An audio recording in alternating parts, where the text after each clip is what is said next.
Check the description for a link to my free music theory roadmap and daily diet of practice activities. And remember to stick around until the end when we've got a bonus activity. Notice that Ferris wheel is written in 3/4 time. As with any time signature, the top number means how many beats there are in the measure, and the bottom number means what kind of note gets the beat. With the 4 down there, that means the quarter note gets the beat. So if you're not familiar with 3/4 time, I recommend getting some kind of metronome, whether it's an actual thing like this or just a free app on your device. Set it at a nice steady tempo. 1, 2, 3. 1, 2, 3. 1, 2, 3. 1, 2, 3. Just count along with the metronome. Feel that first beat. 1, 2, 3. 1, 2, 3. Another activity that I highly recommend is to count the meter, count to 3, and we clap the rhythm. Ready, set, go. 1, 2, 3. 1, 2, 3. 1, 2, 3. 1, 2, 3. 1, 2, 3. 1, 2, 3. 1, 2, 3. 1, 2, 3. So those exercises and other similar exercises are available in my daily diet of practice activities. Check the description for the link. Next, let's talk about the damper pedal. So on the piano, there are 3 pedals.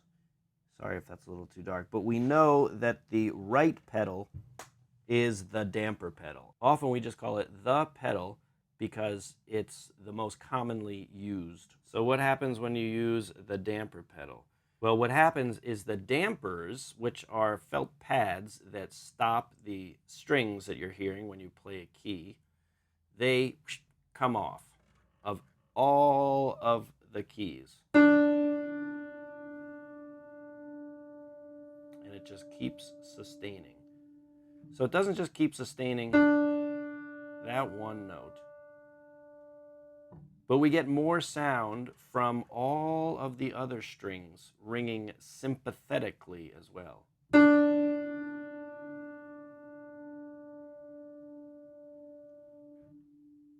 Here we're using it at the end. We often see an indication like this, just this little line that kind of looks like what's going on with the pedal. It goes down, it stays down, and then over here, it goes up, pedal up. So now the pedal is down, and listen to measure 17 here.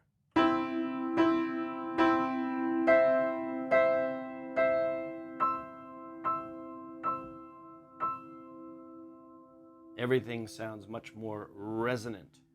One other order of business. When you use the pedal, you should be sitting a little farther forward on your bench, which means you might have to scoot your bench back and sit farther forward on it.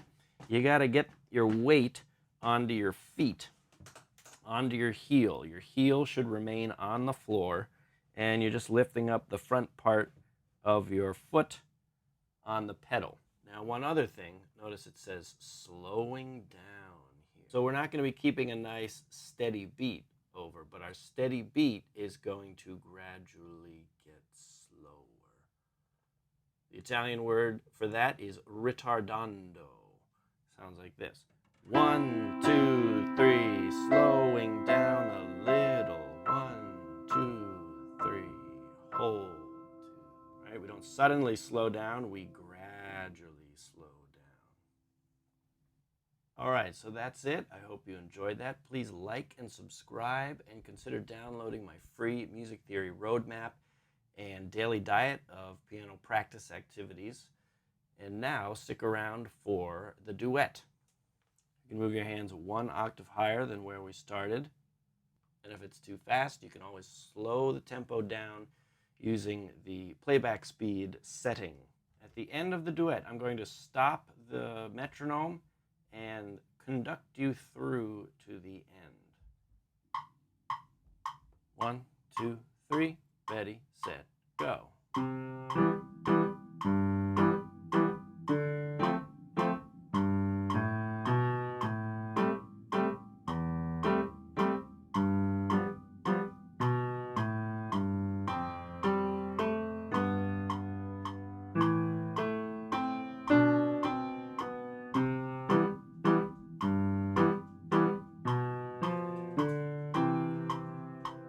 1, 2, 3, 1, 2, 3, 1, 2, 3, 1, 2, 3.